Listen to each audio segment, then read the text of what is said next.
तिकडे कोल्हापुरात सुद्धा पंचगंगा नदीची पाणी पातळी वाढलेली आहे। पाऊस वाढला तर इशारा पातळी ओलांडण्याची शक्यता आहे। त्यामुळे कोल्हापूर शहरामध्ये ज्या ज्या परिसरात पाणी येते त्या ठिकाणच्या नागरिकांना सतर्कतेचं आवाहन करण्यात आलेलं आहे।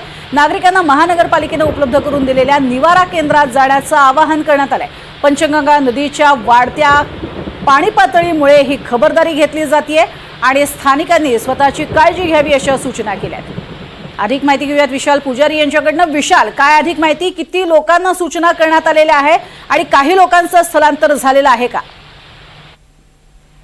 नक्कीच प्रज्ञा, जर पाहायचं झालं तर सध्या पंचगंगा नदीने इशारा पातळी जी आहे ती गाठलेली आहे। सध्या पंचगंगा नदीची पाणी पातळी जी आहे ती 39 फुटांवर येऊन पोहोचली आहे। त्यामुळे नागरिकांना सतर्क राहण्याचं आवाहन जे आहे ते करण्यात येते।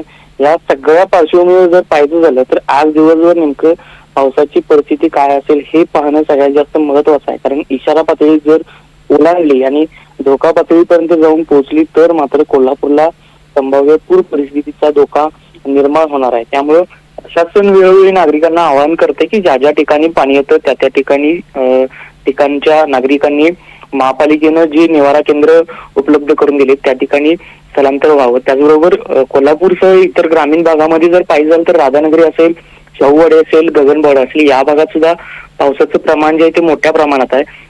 विशेषतः राधानगरी परिसरामध्ये ज्या ठिकाणी पावसाचं पाणी जे आहे ते नदीचं ज्या ठिकाणी आलेलं आहे त्या ठिकाणच्या नागरिकांनी स्थलांतर केलेलं आहे।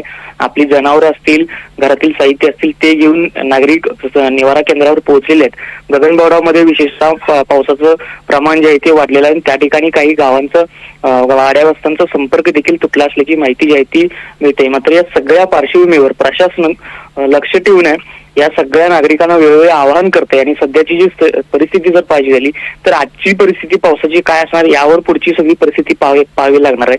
मात्र या सगळ्या परिस्थितीवर NDTV मराठी करून सुद्धा नागरिकांना आवाहन करण्यात येते की या सगळ्या पावसाच्या आधारे जर बाहेर जायचं असेल तर त्याचा आढावा घेऊनच नागरिकांनी बाहेर पडावं। नक्कीच विशाल, तुर्तास धन्यवाद या संपूर्ण माहितीसाठी।